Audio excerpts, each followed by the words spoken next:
বিশ্বনবী একবার ছাগলের রান খাচ্ছিলেন। রান খেতে খেতে বিশ্বনবী বলেন, আনা সাইয়্যিদুন নাসি ইয়াউমাল কিয়ামা,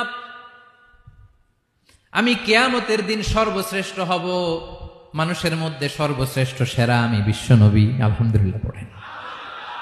বিশ্বনবী বলেন, সেদিনটা বড্ড ভয়ঙ্কর, সেদিন কেউ কারো কোনো উপকারে আসবে না, বন্ধু বন্ধুর কাজে আসবে না, স্ত্রী স্বামীর উপকারে আসবে না, স্বামী স্ত্রীর উপকারে আসবে না, পীর সাহেব মুরিদরে বাঁচাতে পারবে না, মুরিদ পীর সাহেবরে বাঁচাতে পারবে না, নেতা কর্মীর পরিচয় দিবে না, কর্মী নেতার পরিচয় দিবে না, ভাই বোনকে চিনবে না, বোন ভাইকে চিনবে না, বাবা তার সন্তানকে চিনবে না, মেয়েকে দেখে মা দৌড়ে দৌড়ে পালাবে।